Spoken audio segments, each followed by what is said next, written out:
good's this? How Good. This. how Good. This. How good's this?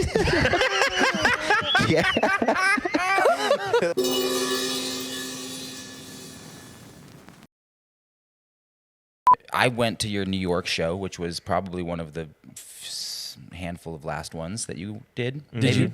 Did you pay for a ticket?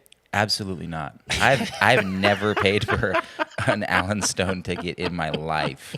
We know. Nor will I ever. Not Never? because I don't want to support you, but I think I support you in other ways. So I'm just not gonna ever. I mean, if you like made me, I probably would just not go. You're not that into it? No, I am into it. I just would. I don't. Maybe I would. I don't know. Yeah. We would never let you pay for a ticket. To the I show. don't like. Yeah, it would just be strange. A strange situation. If it was like a some sort of tribute show at the White House or something, Right. you know, and I only had one guest list, and my mom was like, "I really want to go," and I had And I don't think I'd have the opportunity to go at that point. Then, but if you came to me and you were like, did, "Dude, I really like the president's daughter. I'm really been jonesing on her. I think I got a shot." Maybe I like how that's where you think maybe- my head The would be at. motivation, Yeah. maybe Chelsea Clinton's gonna be there. Super Babe actually. I don't know. Yeah, She'd wreck you. Been a long you time. seem like the kind of guy that would buy a Maxim with Jessica Alba on the cover. I would definitely buy a Maxim with Jessica Alba. I think I did own the Jessica Alba issue if she ever was on that. We can fact check that. I played a concert once at it's like the Ford Amphitheater or something. Anyways, Jessica Alba was backstage, Oh my god. and I totally crop dusted her, dude. Oh yeah, you told me about that. Got her good, dude. I was walking right past her, and I was like, "This is never gonna happen again in my life." And I had one right on the right on the cliff of my beehole. And I just walked right past her, and went "Noink," and kept on walking, dude. She man. was with some handsome buck, and I was like, I looked at him, and I was like, "You're gonna get blamed for this." Did she say anything about your music? I didn't talk to her. I remember we met on the corner of on Swanson Street down in Melbourne. I think it was a Wednesday night, and we were going to a friend of mine's. She worked at this restaurant. Okay, and hold on. Boom. First impression of Alan. He had a lot of necklaces on. Puka shells. Too many. There was huh? like God, he had that'll be so- on my gravestone. He had like so many necklaces. He had so Why many are you wearing necklaces so on, many and there was necklaces? like he had this one like. It was as big as the head of this microphone is, and if you're not watching this and you're only hearing it, I don't know. It was huge, and it was like a dissected, fossilized pine cone. Yeah, dude, his third eye blind cone. Oh, Dude. it was. I was like, oh, this And so- American needs some fashion sense. I just remember necklaces, to be honest. Wow, that's so funny. And I think you had some pretty skinny jeans on, and you had some really clunky boots with like a big tongue on them. So I needless to remember say, that. there was no like an instant love attraction no, that you were feeling. No. Oh, come on. No, that's not fair. Pulls out a mirror and goes, "You see this? Pathetic. No shit. Take a good my look. Pathetic. You can't afford whatever, $75 a month for this rig." Oh my god. You know, I'm like, oh man, I'm so belittling sad. I'm hard. belittled. You know, I'm standing there. I'm like, you're right. I'm pathetic. Julian shoves his boss. No. Goes, "Don't you ever talk to my friend like that." Me and Jules barely know each other, right? We've hung out on a few occasions. We've polished off like a half bottle of Chapped Lips Carlo Rossi together, but that's about it, you know? We're not that tight. Shoves his boss, goes, "Don't you ever talk to my friend like that." And his boss goes, "Screw you, Jules. Get out of here." Jules, right, being the incredible human he is, throws up the double bird and walks backwards out of the car dealership and goes, "I quit." It's like, all right, I have to make the executive decision. So I called 911, called it in. The ambulance came super quick. They got there, and I'm like shaking and super nervous and kind of freaking out. These EMT workers come out, and they're just like, so are you good? I was like, what are you talking about? Are you good? His whole street fucking hard mouth EMT. is busted out of his face, dude. Like, this is my worst nightmare. This kid's hammered. He's going to wake up man. tomorrow and fucking chop his nuts off. This sucks. And, Make matters worse. but I realized in that moment, I thought about you because I was like, dude, this is like not a big issue for these EMT workers who are showing up to this call. They're Because just you like, see that, you cool. normalize the craziness. Right. And I was just like, man, your reference for what's fucked up is out of control. I'm not sure if any of the listeners are aware, but we are currently in the middle of a pandemic. What? Yep. Some places have relaxed a little bit. Other places have And not. pan means Pan is like several, I think. Okay. Like more than one. Yeah. several demics. Is there an unodemic? Wow, this is going to be a tough pod. Monodemic? Several demics. Okay, let's. We are in the middle of a several demic, and every business, I think, is not every business. Amazon seems to be doing great, yeah, they're crushing it. but a good amount of businesses. In this moment, there is a lot of lines in the sand being drawn from multiple people. And Jules, to your point, earlier you said like I will never know what it feels to feel like that, and that's okay. Like your experience is just as valid, and really all it takes is us is having these conversations and understanding each other and empathizing with each other and seeing the humanness with each other. You don't need to have my experience, and that's okay. Right. And my point is, and again, I'm getting there, is there have been a lot of just crystal clear lines drawn in the sand. And in many ways in this moment, from business leaders, city leaders, and I'm just being very general. Of course, there's been some wonderful people as well. I have been really incredibly heartbroken by their response to what is happening right now. And so I've been really challenged in my love for Spokane at the moment on a kind of social justice, equity, anti-racist level. 2003. That's amazing because that is so spot on about our personalities. Like when we were talking about anything involving this, right? This is kind of our first capacity of. Well, we've worked together plenty of times, but this is like our first proper creative venture together. Yeah. Mm-hmm. And just in the conversations leading up to like what we want the podcast to be, it was those two personality traits were highlighted. I want to learn something about myself, and you go, well, let's learn about the world. I'm like, I don't care about that. I don't give a shit about. Well, you should be who now either because of guess what us we're are. doing. That's it. Yeah. No, it is really. We're going It is down. really great, and it's nice to have that contrast in both of our desires for these type of interviews and this perspective. It definitely helps pull me out of my natural inclination towards just like command and conquer kind of thing. Yeah. I don't know.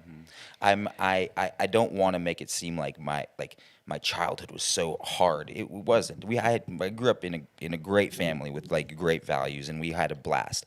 It was just my experience. I didn't think it was awful when I was having it, and it wasn't. Even in retrospect, it was just like that's what it was. And I can reflect back on that now and recognize that. So, my whole family has come like full circle, and we are all like really close now more than ever. And it's so cool. Like my parents are friends with each other after like 20 years of being divorced and like never seeing each other, speaking to each other, like having any like just always distance. So it's really cool, but I'm sure that informs my desires to have children. I don't know, but I don't know. Maybe I'm just scared in general. Everyone that works for me and my team, like I even say like work for me. Everyone I get to work with on my team. You know what I mean? Like I am so incredibly blessed, and all I want is for them to continue to have a blessed life as well. And so if you come and you spend your money in our restaurants, that's what you're doing. That's so cool, man. Well, we're gonna Let's we're go gonna tonight. go and get some high tide tonight. What time does high tide close? 6 p.m. 6 p.m. All right, we got to get there earlier, We Jules. got, dude. I'll buy.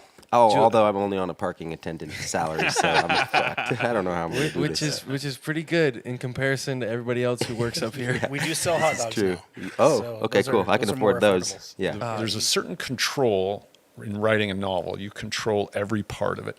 And then you have to give it out to the world and cede all control, including the control of how well it's received or if it's successful or, you know, any of that stuff. And you've been controlling every little knob and whistle and, you know, all the characters have done exactly what you thought. You've built in subtextual things and you've created literary allusions to war and peace and to everything else. And now you have to turn it over to people who might read the first 8 pages and, you know, or to someone who might listen to the audiobook and say, too many readers, you know.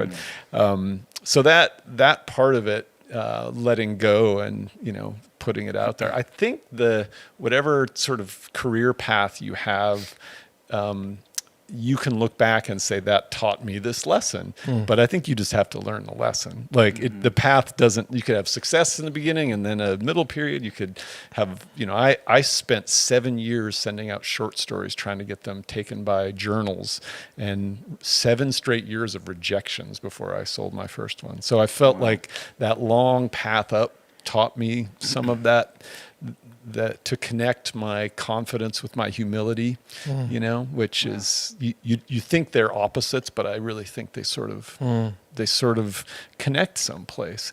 Oh, I like coffee and I like tea. But me and do it remind of thee. So much I'm being mine and rain. Johnny might on me and made down much. Mine. Me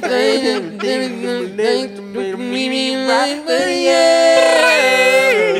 Oh, you wanna give me running around. Can't join my Yeah. Hold on, I gotta get the whole harmonica solo.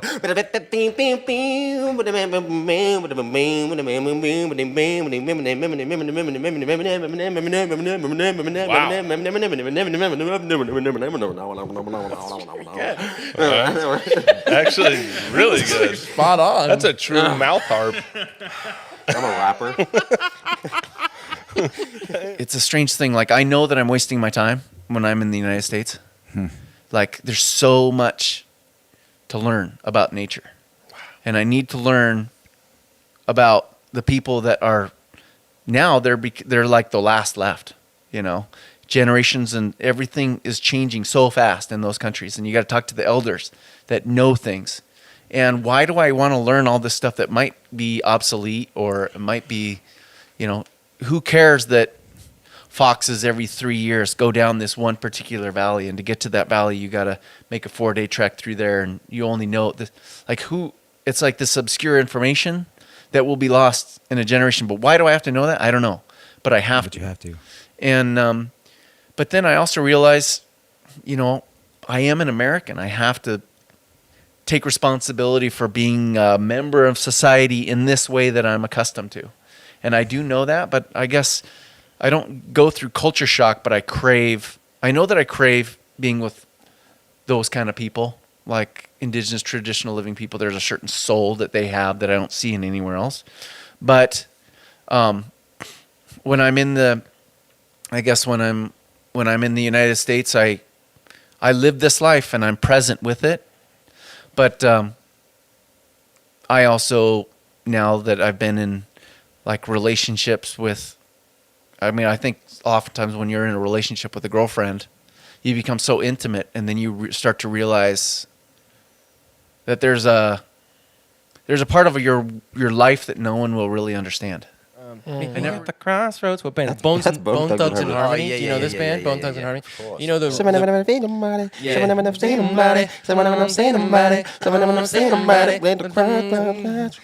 you know that guy who just raps super fast, Like just, Twista? Wait, what? like Twista, Twisted, yeah. like rap super. Julian was I was rap tempting. like Twisted. I didn't. But I He was did. attempting. No, he was trying to, but he would never Sweating write his in. eyes. He would never write in breaths. Yeah.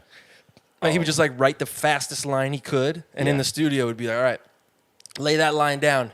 And at the end of that line, he'd go, and then we'd have to punch back, have to punch in again. He'd go,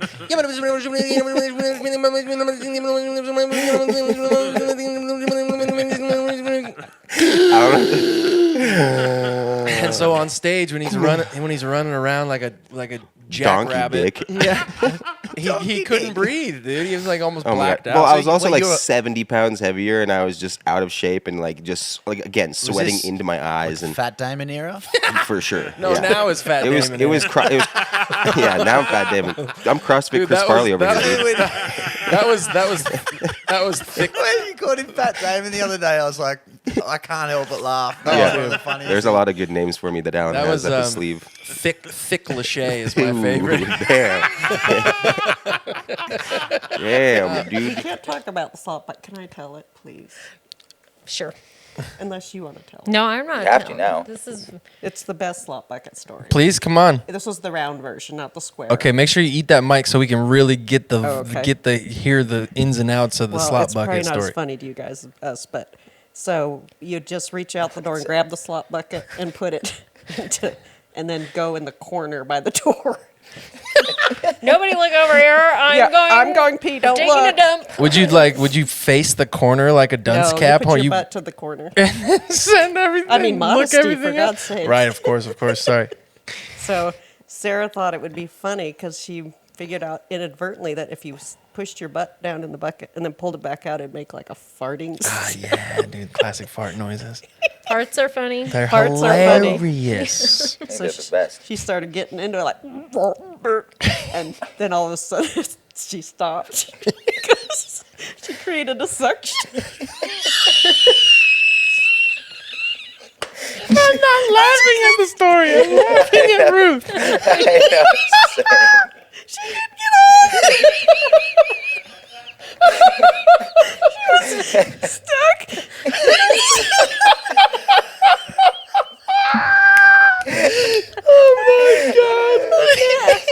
So then it was like, oh my God, she's stuck. And my brother Paul came over. He's pulling on her. Uses his foot with his big, gross, stinky, gnarly toenail. Oh my God. Broke the seals. Broke the seal. Oh my God. I was also trying to just kind of play devil's advocate and saying that, like, I don't think joy is just like at the forefront of everybody's minds. It's not easier. I just don't necessarily think that's easier. And I don't necessarily think it's easier in these cultures that aren't here and now with us. You know, we're all struggling with things. It's all relative, like Boyle said. We're going through something whether we're here or we're there. And so it's up to us to recognize what's important to us and what makes us happy, and whether it be, you know, dating or companionship or marriage or children or Cereal. Cereal, Honey Nut yes. Shout Cheerios, out, Golden Honey Nuts. Grams. Oh my gosh. Whatever that thing might be, it's just important to step back and kind of, you know, you always tell me to kind of pan out in my life and take, like, you know, look at it from an objective point of view and really like check yourself. And I'm trying to do that as often as I can to because I have every reason in the world to be fucking so happy about things in my life. Mm-hmm. And I find myself getting sad all the time. Every other day I wake up and I'm just like, I think shit, that's okay, man. though. Like, I think it's of course, it's sadness is human just nature. it's a basic human emotion, just like happiness, just like anger. Like I think it's okay to be sad if you're sad. For And sure. It's not like it shouldn't be like a why am I sad? I should be happy. Something's wrong with me. Like if you're sad, like fucking be sad and be that, because Yeah. it's not going to last forever. Yeah. I want to share this with you guys. It just popped into my head that in one of the notebooks, I just like to keep like a little notebook, like pocket size, you know, something that I can fit in my pink floor length women's cardigan at all times. And I have one of these little notebooks that's from the TLA in Philadelphia, one of the great venues on earth. I got a good story about that venue. Yeah, well, let's trade up. I got a few myself. And at one point in there, I think I was paraphrasing and borrowing a little bit of Alan Watts and perhaps some John Cage. I spent a lot of time early in the year just staring at their writings, and I wrote, "The outlaw lovers gamble. Bet on yourself. So even if you lose, you leave with yourself, so you win." So you know, no matter what happens at the table, if you throw your hand down and it is your hand, you win just by putting the hand down. And I think that's a day-to-day affirmation that some days I don't, you know, change out of the sweatpants and I sit there and I'm like, fuck. I haven't done anything with my life, you know? But most days I try to reflect on that and just be like, well, I get to be me if I choose to be. Was making like secular music a separation in and of itself from what you felt like you might have been meant to do when you were growing up in the church, because you may have like supposed to like make Christian music or something? Yeah, that was hard for me. And it, in some ways it still is. In a lot of ways at this point I see the beauty in secular music and how it's sacred at the same time. And so in a lot of ways for me now, it's like I don't really worry about that as much because I think it's all God breathed, you know, like everything we do in that way. But like when I was younger, I didn't understand the complexity to it all. It was like, if I don't mention, you know, sacred language or like biblical language in this song, then it's wrong. Right. Yeah. And so, but at this point, it's like the mind, you know, for me, it's just open to the point where it's like, no, it's all God breathed. And however you look at it, it's like, you know, us doing this is like just talking to each other. And that's like a special God breathed moment. Yeah, totally. You know? Yeah. I, for so long, I wanted to feel connected to Seattle, and then was like, I got to get out of here because of, I don't know, some ego part of my brain was like this. I'm like feeling this sense of arrested development, and I need to get out of here. I need to go like make something happen for myself. So moving to New York was to like get away from Seattle. Yeah. Never thinking that I'd come to Spokane and spend time out here. And now that I'm out here, it's just like, oh wow. Like, I guess it's just to say that it's wherever you go, it's up to you. However you're gonna frame that place and whatever you're gonna, however you're gonna like make it for yourself. And I think, you know, it's a big testament to you, Alan, for, you know, having the resources and the space and the opportunity to come out here and get started with all this stuff. Because I had this idea of like, okay, cool, like after this trip to Spokane, I'm going to go back to New York, and then I'm going to start working on all these projects of my own that I have, because my kind of acting career is on a standstill. But I'll go back and I'll start like, you know, working on some of these scripts that I've been working on and start producing this and start producing that. And I was like, why don't I just take advantage of like everything that's here right now, especially if you're trying to convince me to do it. I'm like, dude, I don't know if I can. Like, it took you a minute, though. It took me a minute, man. It was just scary. It's just scary, you know, and I think it has to do so much with your ego, because for me, it was just like, I've been living in New York and like I'm supposed to be this like New York actor who lives out there and who does this thing, and there's this impression that I want to maintain, and it's just like, dude, that's fucking bullshit. Like, it's not like just do whatever actually makes you happy. Do whatever actually moves you in a direction that feels good and honest. Even though we ain't got money, ooh, I'm so in love with you, honey, and everything will bring a change of love. In the morning when I rise, you bring a tear of joy to my eyes and tell me I'm off. You are? I was, yeah. Everything's gonna be alright. It's gonna be alright. It's gonna be alright. Yes, dude. End of the year. Potty pod for the boys. End of the year for the boys and girls. For the boys and girls, and for the girls and boys. We're taping this early, but I think technically this will come out the 29th. So 28th. 28th. Today. Happy 28th and almost. Well, it is. Almost the end of 2020. Yeah. Man, what a year it's been. What we're missing there is process, and what I think Rob's art of its authenticity is process as well. If you're able to sit down in a nice, tidy little laptop with some graphics saying, and and you got these colors right there, and you're not even your hands dirty. You're just like, and it looks great. It looks super killer, like cool. And it just took me a half hour, and it's colorful, and I can run through this filter, but it's still a pile of shit. And music's the same way. All these things require a requisite amount of time and focus and energy and reflection. And when you don't give it all that, you're left with something that might look okay. It's McDonald's, it might look okay, might taste okay initially. That's great, but it's not gonna sustain you. Back, decades ago, I read a book by Joseph Campbell, who wrote The Power of Myth and some other great books, and he's the one that came up with the phrase "follow your bliss." And he had a little book called An Open Life in which he described that. And he just said, if you follow your bliss, you will have bliss. Now, this is different than making, a good living out there doing something you don't like doing. Right. And he said, if you don't follow your bliss, you will never have bliss. So you can go out there and seek all this external stuff, which is what most people do, because they have been mind-napped to believe that that's the only way to happiness. And so they never have bliss. And statistics are really bad in terms of how many people like what they do. I think it's, the last thing I remember was somewhere around 85% of the people don't like the jobs they have. Man, that's not a lot of people following their bliss. Yeah. So you might have all the trappings, and that's what people still believe is the answer, but you're not happy because.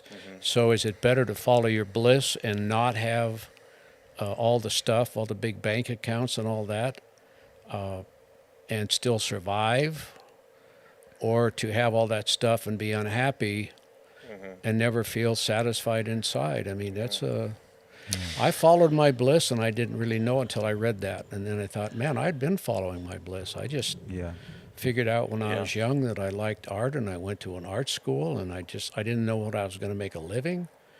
I just kept doing what I loved. And the passion, in my case, took me down a wonderful path, right? In terms of career and all of that.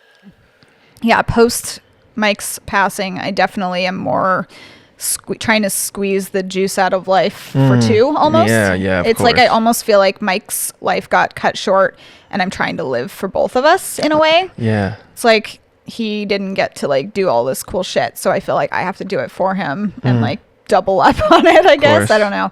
So, I mean, I'm not the best at always following my own advice and, making the most of my time, because I feel like sometimes I'm stuck in situations that I'm not necessarily totally content with my job and stuff, but I do try to squeeze the most out of everything as possible, and I feel like I'm doing pretty well. The farther you get away from it, you still take things for granted, of course. You still go back to feeling like, oh, I've got lots of time. No matter how much you try to remind yourself today could be my last day or whatever, you still, of course, live like you're going to live till you're 90 years old. Right. But yeah, it's definitely was a wake-up call for sure, and made me feel like you really can do whatever you want to do with your life. And this might be our only one. I don't, propose to know what's going to happen after this. I used to think I knew, but I definitely don't know. So this might be our only shot. So, it's so weird. And for anybody that, is doing, in this industry, that is trying to come up in this industry, the more people that I ask about this that are kind of seeing an uprise in their life, it seemed like for me when I was waiting tables and I was in a bunch of different bands and I was grinding so hard on this and wanting just so badly, or times where I just couldn't keep my lights and my water on, but it didn't fucking matter. I was so sure of myself, and I knew I was going to be this big star and nobody could tell me shit, because it was what I was destined for, right? I knew that's what it's supposed to be.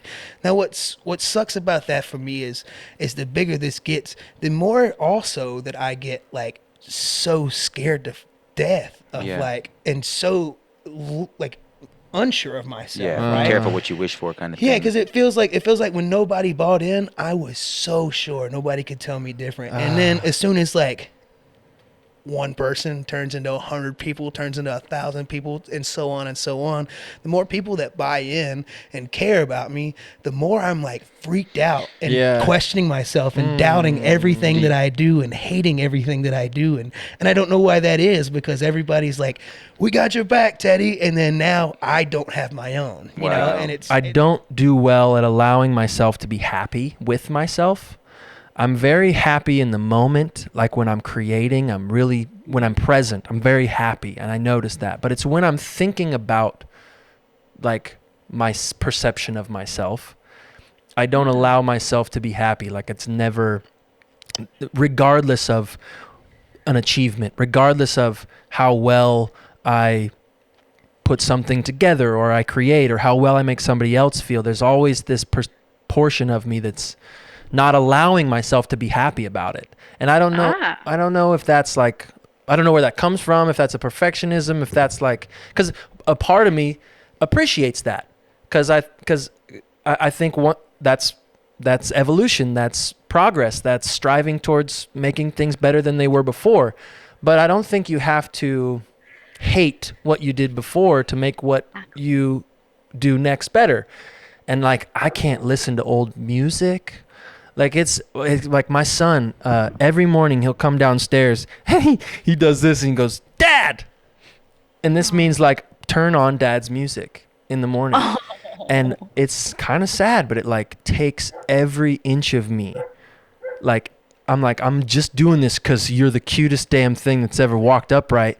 But I don't want to do this. I don't want to turn on my own music and have to listen to every single thing I don't like about the tracks and every single harmony that I should have been, you know. Wow. And so I'd like to get better at that. I'd like to like get better at being kinder to who I've been, so that who I become can do the same.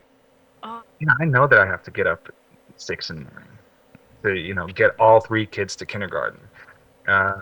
And I know that then I have 7 hours in the studio trying to finish my new record before I have to pick them up. But it doesn't stop me from staying up until 2:30 anyway, because I'm so pumped about making music or just chatting with friends or, And I think to be able to do what we do, you need that fire, and you need that, you need that thing within you that never listens. Yeah, that childlike playfulness. Yeah, and without it, I would do something else. I'm happy that I still have that. What's the difference between playing at an empty Lumen Field, 75,000 seats that are empty, and playing at a Super Bowl? Like, how do you rev up to do that? Are you doing like whippets in the locker room before you go on, or like what's? Yeah. Sorry, that's Who told you? That's the move. It's JP. I told him that. Yeah. I played Pee Wee. Yeah. No, it's and unfortunately I didn't get to play in the Super Bowl when we won it, but because I had a torn hamstring. But even being there and even playing this year without any fans, it was wild. I think I also realized though how much I kind of tone out the fans until you score. Like until somebody scores. Right. Like when somebody scored for the first time, I can't remember who it was in a game this year, and you're just like, you're running up to them and you're kind of realizing all the weird sounds you make, like when you're so excited because there's no noise. And like even when you watch it on TV, like they put artificial noise on there, so it sounds like everybody's celebrating, but that's really not coming through the stadium. No. You hear everybody like kind of gasping, getting over there. It's just kind of weird.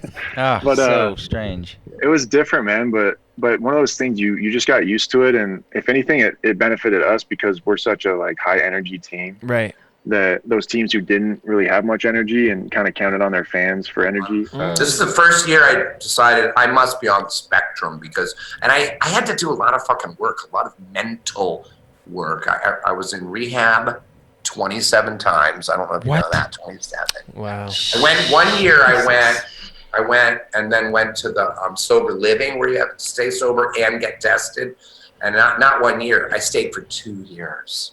2 years. That's just for one of them. Was that the Malibu one? Yeah. I mean, it was nice. I was on I was the gonna beach say they must have now. had some. They must have had a sauna there. That's why he was there for 2 years. Yeah, and it was, well, no, and I was very afraid to go back in the real world, and I remember being let go. I actually got kicked out because I finally had some benefit, a benefit for autism. That's right.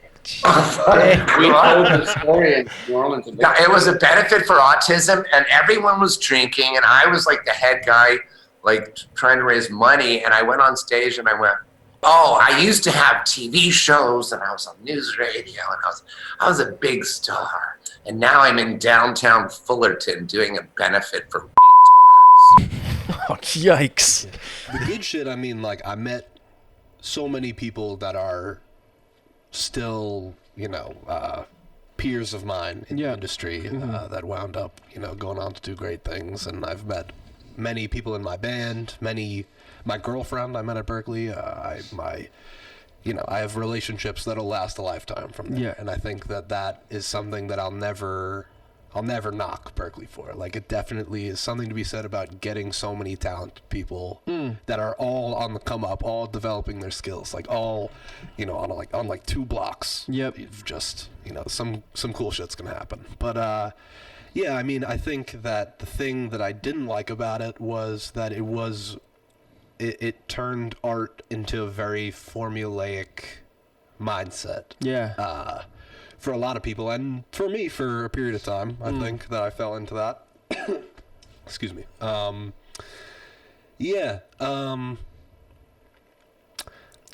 think overall, everybody, I feel like, especially in a Berkeley context, everybody is like that dude musically from their hometown, right? Like you're probably the best from wherever you're from, but then you go to Berkeley and you're not shit. Like nobody knows who you are. She smells like poopy doopy. Do dogs have torsos? Does that work the same way?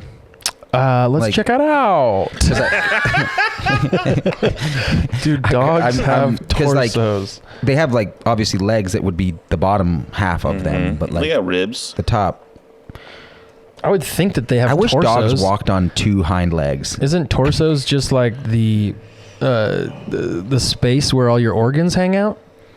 I don't know. I just associate torso with what is upright. So what's below my belly button, I guess, is my lower torso. Well, so they don't call it a torso. They call it, there's a chest. There's the withers, which are fun. The withers. The shoulder, the prosternum, I don't upper care about arm, forearm. Yeah, I no longer have a torso. I just have withers. I think what they have. Well, they have an abdomen, no torso, and a loin.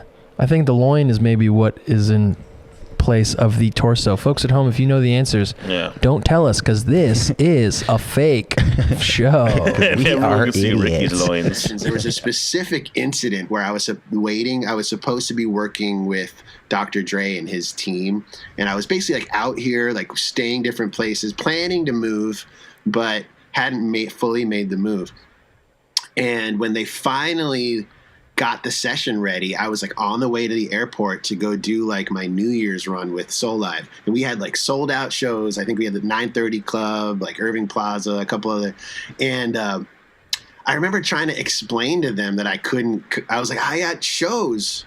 And they're like, shows? What are you talking about? I'm like, I'm in a band. We do shows. And they're like, well, get someone else. I'm like, we can't. I'm in the band. There's 3 of us. Oh, God.